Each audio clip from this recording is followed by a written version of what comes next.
আসসালামু আলাইকুম, স্বাগত জানাচ্ছি RTVর মধ্যাহ্নের সংবাদে। আপনাদের সঙ্গে আছি আমি ফারজানা তানি। নির্বাচনী প্রচারে খুলনায় পৌঁছেছেন বিএনপি চেয়ারম্যান তারেক রহমান। এরই মধ্যে কানায় কানায় ভরে গেছে খুলনার খালিশপুরের প্রভাতী স্কুল মাঠ।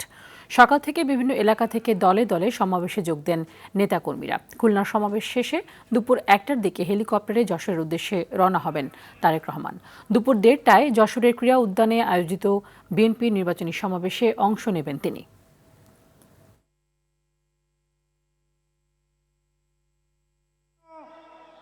এবং এই এলাকায় তখন হাজার হাজার বিভিন্ন জেলা থেকে আগত শ্রমিক কর্মচারী ভাইয়েরা পরিবার নিয়ে বসবাস করেছেন। এলাকা শিল্প এলাকা হিসাবে মুখরিত ছিল। এ নিয়ে আরও তথ্য জানাতে খুলনা থেকে সরাসরি যুক্ত হচ্ছেন সহকর্মী মাইদুর রহমান রুবেল। রুবেল, সমাবেশে ঠিক 12টায় তারেক রহমানের বক্তব্য দেবার কথা ছিল।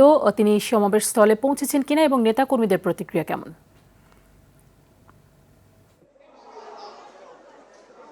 নিশ্চয়ই জানেন যে তারেক রহমানের যে জনসভা, সেই সমাবেশে এখনো পর্যন্ত তিনি এসে পৌঁছতে পারেনি, কারণ তিনি আসছেন হেলিকপ্টার যোগে এবং হেলিকপ্টার যোগে এসে তিনি কাছেই একটি হেলিপ্যাডে নামবেন এবং সেখান থেকে তিনি আসবেন এই প্রভাতী স্কুলের মাঠে। এবং এই আপনি যদি আমরা আপনাদের পিছনে দেখানোর চেষ্টা করছি, যেটি আমাদের ক্যামেরা লেন্সের মাধ্যমে, সকাল থেকে এই মাঠে আসলে বিএনপি নেতাকর্মীরা এসে জড়ো হতে শুরু করেছেন। খুলনা বেশ কয়েকটি আসনের এবং আশপাশের এলাকার বিএনপি নেতাকর্মীরা এখানে এসে সমাবেত হয়েছেন। তবে তারেক রহমানের এইখানে আসতে কত সময় লাগবে ঠিক সেটি হরফ করে হয়তো বলা সম্ভব হবে না, তবে কিছুক্ষণের মধ্যে তিনি খুলনায় হয়তো নামবেন এবং নামার পর তারা আসতে, আপনারা নিশ্চয়ই দেখেছেন যে অতীতে এর আগের যে সমাবেশগুলি একই চিত্র, পথে পথে মানুষের ভিড়। আজকের এই সমাবেশের মাঠে প্রবেশ করতে আমরা দেখেছি যে মাঠের আশপাশের যে সড়কগুলি, সব সড়কেই মানুষের প্রচন্ড ভিড়। সেই ভিড় ঠেলি তারেক রহমানকে প্রবেশ করতে হবে। সেটি আসলে কয়টা বাজবে বা কত সময় লাগবে সেটি এখনো কিন্তু বলা মুশকিল। তবে আমরা যেটি ধারণা করছি যে সেটি হতে হতে আমাদের দুপুরের বুলেটিন পর্যন্ত হয়তো চলে আসতে পারে। তবে বিএনপি নেতাকর্মীরা এখানে যারা উপস্থিত রয়েছেন তারা আসলে একটা দিক নির্দেশনার জন্য অপেক্ষা করছেন। তারেক রহমান আসবেন, ধানের শীষের পক্ষে ভোট চেয়েছেন। এর আগের সমাবেশগুলো তো একই তারিখ ব্যত্যয় ঘটবে না, এবারের সমাবেশও আশা করছে যে এই সমাবেশেও তারেক রহমান খুলনার যে যারা সংসদ সদস্য পদে দাঁড়িয়েছে বিএনপির, তাদের পক্ষে ধানের শীষে ভোট চাইবেন এবং তার দেশ গঠনে তার যে রূপরেখা, বেশ কিছু বিষয় নিয়ে আলোচনা করেন। যে পিছিয়ে পড়া জনগোষ্ঠী, নারীদেরকে এগিয়ে নিয়ে আসতে ফ্যামিলি কার্ড, কৃষকদের জন্য, কৃষকদের স্বার্থ সংরক্ষণের জন্য ফার্মার্স কার্ড সহ বেশ কিছু প্রস্তাবনা উঠে আসে তার এই বক্তব্যে। তবে আমরা যতদূর জানি যে এখন পর্যন্ত নিশ্চয়ই জানেন যে বিএনপির নির্বাচনে ইশতেহার ঘোষণাও জাস্ট অপেক্ষা সময়ের, যে কোনো সময় ঘোষণা করবেন বিএনপির চূড়ান্ত ইশতেহার ঘোষণা করা হবে। এবং 8টি প্যাকেজে দেশ গঠনের, দেশকে পুনর্গঠনে, দেশের অর্থনীতি, সামাজিক, সংস্কৃতি সব বিষয়গুলি নিয়ে 8টি প্যাকেজে বিএনপির নির্বাচনে ইশতেহার হতে যাচ্ছে এবার। এবং এইবারে বিএনপির চেয়ারম্যান তারেক রহমান যেটি বলছেন যে মিথ্যে কোনো প্রতিশ্রুতি নয়, যেসব প্রতিশ্রুতি বাস্তবায়ন করতে পারবে সেসব প্রতিশ্রুতি বাস্তবায়ন করতে পারবে, শুধুমাত্র সেই রকম রূপরেখায় তারা দিতে চায়। এবং এই রূপসা তীরের এই জনপদে মূলত এই এলাকার মানুষের যে কৃষি এবং এই এলাকার মানুষের যে সমৃদ্ধি, তা নিয়ে আসলে কাজ করতে যায় শিল্পের এই নগরীর খুলনায়। এবং খুলনার এই সমাবেশ শেষ করে মূলত যশোরে আরও একটি সমাবেশ করবেন কেশবপুরে, সেটি শেষ করে তারেক রহমান আজকেই আবার হেলিকপ্টার যোগে ঢাকায় ফিরে যাবেন। এই ছিল খুলনা থেকে সবশেষ খবর আমার কাছে। তা নেই রুবেল, ধন্যবাদ আপনাকে। নির্বাচনী প্রচারণায় কিছুক্ষণের মধ্যে মহেশখালীতে আয়োজিত জনসভায় বক্তব্য রাখবেন জামায়াতের আমির ডাক্তার শফিকুর রহমান। এরপর দুপুরে কক্সবাজারের বাহারছড়ায় বীর মুক্তিযোদ্ধা মাঠে আয়োজিত জনসভায় যোগ দেবেন তিনি। তার এই সফর উপলক্ষে ব্যাপক প্রস্তুত নিয়েছে দলটি। মহেশখালী ও কক্সবাজার শহরের জনসভা শেষ করার পর তিনি চট্টগ্রামে 3টি নির্বাচনী জনসভায় অংশ নেবেন। এই জনসভায় ডাকসুর জিএস ও এনসিপির মুখ্য সংগঠক হাসনাত আবদুল্লাহর আসার কথা রয়েছে।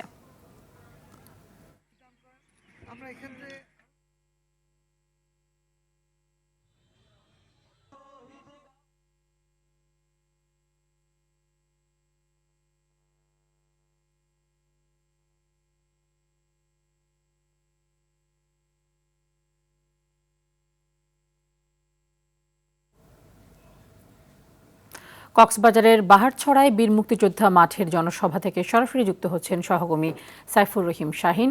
আমরা সরাসরি যুক্ত হচ্ছি তার সাথে। শাহিন, জামায়াতের আমির জনসভায় পৌঁছেছেন কিনা এবং জনসভার পরে তার আর কি কর্মসূচি রয়েছে, বিস্তারিত জানাবেন। আমি এই মুহূর্তে রয়েছি কক্সবাজার শহরের বীর মুক্তিযোদ্ধা মাঠে, যেখানে জামায়াত আয়োজিত দ্বিতীয় জনসভা অনুষ্ঠিত হতে যাচ্ছে। এখানে এখন বক্তব্য রাখছেন 11 দলীয় জোটের শীর্ষ নেতা জাকফর প্রধান, রাশেদ প্রধান এখন বক্তব্য রাখছেন। এখানে মহেশখালীর জনসভায় কিছুক্ষণ পর আমিরে জামাত ডাক্তার শফিকুর রহমান পৌঁছবেন বলে আমাদের কাছে তথ্য রয়েছে। উনি হেলিকপ্টার যোগে মহেশখালীতে পৌঁছবেন, সেখানে উনি প্রধান অতিথির বক্তব্য রাখবেন। সেখানে 11 দলীয় জোটের শীর্ষ নেতৃবৃন্দ বক্তব্য রাখবেন এবং সেখানকার প্রার্থী কক্সবাজার 2 আসনের প্রার্থী হামিদুর রহমান আজাদ, যিনি জামাতের কেন্দ্রীয় সহকারী সেক্রেটারি জেনারেল, তার সমর্থনে সেখানে জামাতের বিশাল জনসভা আয়োজন করা হয়েছে এবং সেখানে প্রধান অতিথির বক্তব্য শেষে ডাক্তার শফিকুর রহমান কক্সবাজার এই মুক্তিযোদ্ধা মাঠে এসে বক্তব্য প্রদান করবেন। এখানে আমরা দেখতে পাচ্ছি সকাল থেকে হাজার হাজার মানুষ ও উৎসব ভোটার এখানে উপস্থিত হয়েছেন। তারা জামাতের কর্মী সমর্থকরা এখানে উপস্থিত রয়েছেন। তারা সুশৃঙ্খল ভাবে বিভিন্নভাবে সড়ক পথে এখানে বিশাল মাঠে মুক্তিযোদ্ধা মাঠে বাহারছড়া এখানে উপস্থিত হয়েছেন। আমরা যতটুকু জানতে পেরেছি, এখান থেকে বক্তব্য শেষে তিনি ডাক্তার শফিকুর রহমান চট্টগ্রাম উদ্দেশ্যে রওনা দেবেন। পথিমধ্যে পদুয়া, চট্টগ্রামের পদুয়া এবং চন্দনাইশে তিনি নামার কথা রয়েছে। এখানে সুশৃঙ্খল ভাবে অপেক্ষায় রয়েছেন জামায়াত আমির। এখানে প্রধান অতিথির বক্তব্য রাখবেন। এখানে 4টি সংসদীয় কক্সবাজারের যে 4টি সংসদীয় আসন রয়েছে, 4টি সংসদীয় আসনের যারা প্রার্থী রয়েছে 11 দলীয় জোটের জামায়াতের 4 জন প্রার্থী রয়েছে, তাদেরকে তিনি পরিচয় করে দেবেন। এখান থেকে কক্সবাজার যে পরবর্তীতে যে নির্বাচনী কক্সবাজারকে নিয়ে যে মাস্টার প্ল্যান, সেটা প্রধান অতিথি ডাক্তার শফিকুর রহমান উনি বক্তব্যের মাধ্যমে জানিয়ে দেবেন বলে আমরা দলীয় সূত্রে জানতে পেরেছি। তো এই হচ্ছে কক্সবাজারের মুক্তিযোদ্ধা মাঠ থেকে জামাতের সমাবেশের সর্বশেষ তথ্য। ধন্যবাদ আপনাকে। ত্রয়োদশ জাতীয় সংসদ নির্বাচনকে সামনে রেখে রাজধানীতে জমে উঠেছে প্রচারণা। প্রার্থীরা ভোটারদের মন জয় করতে নিয়মিত নির্ধারিত আসনের পাড়া, মহল্লা আর ওয়ার্ডে গিয়ে দিচ্ছেন নানা রকমের প্রতিশ্রুতি। গ্যাস, পানি, জলাবদ্ধতা, মশা, সন্ত্রাসের মতো নাগরিক সমস্যা সমাধানে শোনাচ্ছেন আশার বাণী। পছন্দের প্রার্থীকে কাছে পেয়ে ভোটাররাও জানাচ্ছেন উচ্ছ্বাস। কথাযুদ্ধ চলছে প্রতিদ্বন্দ্বীদের মধ্যে। নির্বাচনী আচরণবিধি লঙ্ঘন, হামলা, জালিয়াতি, ভয়ভীতি দেখানো সহ পাল্টাপাল্টি অভিযোগও তুলছেন অনেকে। তবে সুষ্ঠু আর উৎসবমুখর নির্বাচন অনুষ্ঠিত হবার প্রত্যাশা ভোটার ও প্রার্থীদের।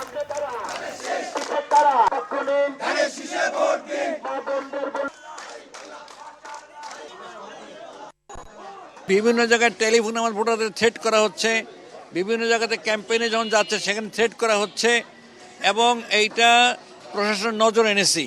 অনতিবিলম্বে যারা এই সময় থ্রেট করে তাদের ব্যাপারে আইনগত পদক্ষেপ নেওয়ার জন্যে।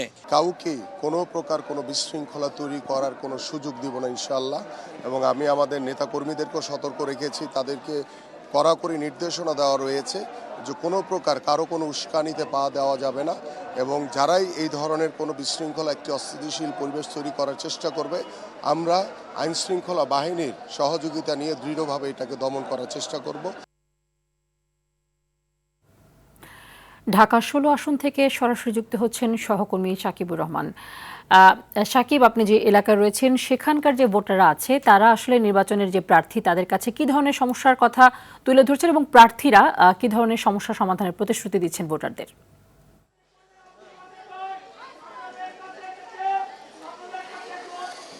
তানি আসলে নির্বাচনী প্রচারণা পুরোপুরি জমে উঠেছে। ভোটাররা কিন্তু তাদের বিভিন্ন ধরনের সমস্যার কথাই তাদের যে প্রার্থী রয়েছে তাদের কাছে তুলে ধরছেন। আমরা এখন আছি ঢাকা 16 আসনে। এখানে জামায়াত ইসলাম 11 দলীয় জোটের যিনি প্রার্থী তিনি তার প্রচার চালাচ্ছেন। তিনি আসলে উন্নয়নে কি কাজ করতে চান সে ধরনের কথা বলছেন। একটি বাজারে তিনি অবস্থান করছেন। এইখানে যেহেতু একটি ক্যাম্প, সেই ক্যাম্পের লোকেদের আসলে বিভিন্ন ধরনের সমস্যা রয়েছে, পানির সমস্যা রয়েছে, গ্যাসের সমস্যা রয়েছে। সেই সমস্যাগুলোই কিন্তু সাধারণ মানুষ তুলে ধরছেন এবং তিনি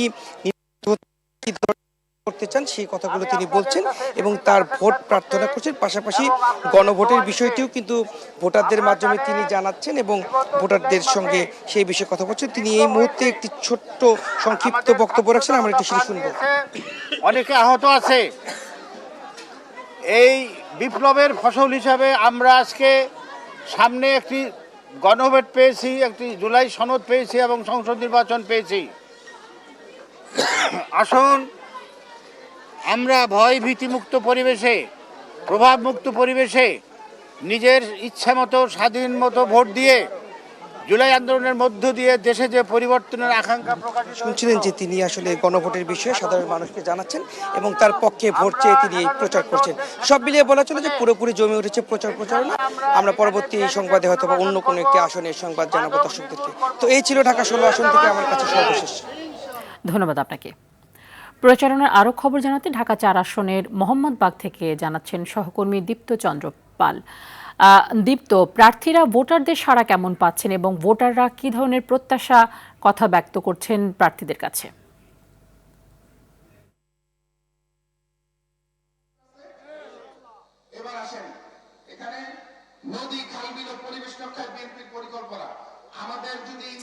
তা নেই, আপনি যেমনটি বলছিলেন আজকে কিন্তু প্রচারের 12তম দিন, সেখানে কিন্তু প্রচারণা সকাল থেকে জমে উঠেছে।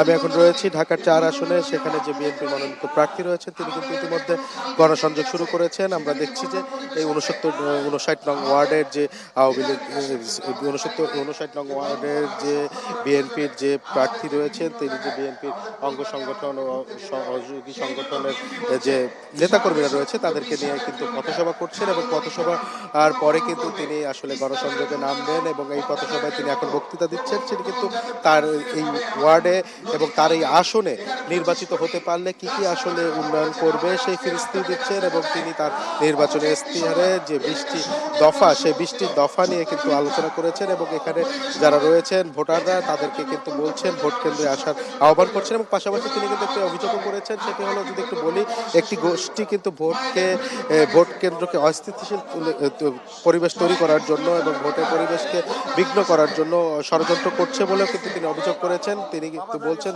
জামাতের যে প্রার্থী রয়েছে তারা টাকা দিয়ে ভোট কেনার পাশাপাশি বিভিন্ন যে অভিযোগ সেটি কিন্তু তিনি করছেন। এছাড়াও যে তিনি তার যে উন্নয়নের ফিরিস্তি, যেমন বিএনপির যে 31 দফা দাবি এবং তার যে 20 দফা দাবি অনেকটাই কিন্তু একই, তিনি এমনটি জানিয়েছেন এবং তিনি বলেছেন যে এই এলাকাটি প্রায় 3,70,000 যে ভোটার রয়েছে সেই ভোটারদের জীবনমান উন্নয়নে, যেমন এই এলাকায় জলাবদ্ধতা, গ্যাসের যে সংকট রয়েছে, তিনি নির্বাচিত হলে সেগুলোকে গুরুত্ব দিয়ে সবার প্রথমে কাজ করবেন এমনটি কিন্তু জানিয়েছেন। তো তানি, এই ছিল আমার কাছে ঢাকা 4 আসন থেকে সবশেষ তথ্য। তানি।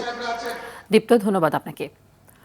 দ্বৈত নাগরিকত্বের অভিযোগ তুলে ঢাকা 11 আসনের বিএনপি প্রার্থী এম এ কাইয়ুমের প্রার্থিতা বাতিল চেয়ে হাইকোর্টে রিট দায়ের করেছেন তার প্রতিদ্বন্দ্বী প্রার্থী এনসিপির আহ্বায়ক নাহিদ ইসলাম। সকালে হাইকোর্টের সংশ্লিষ্ট শাখায় রিটটি দায়ের করে রুলেরও আবেদন করেন নাহিদ ইসলামের আইনজীবী। এ বিষয়ে আইনজীবী বলেন, দেশের সংবিধান ও নির্বাচন কমিশনের আরপিও অনুযায়ী দ্বৈত নাগরিক হয়ে নির্বাচনে অংশ নেওয়ার সুযোগ নেই। মঙ্গলবার হাইকোর্টে শুনানির জন্য উপস্থাপন করার কথা জানান এই আইনজীবী।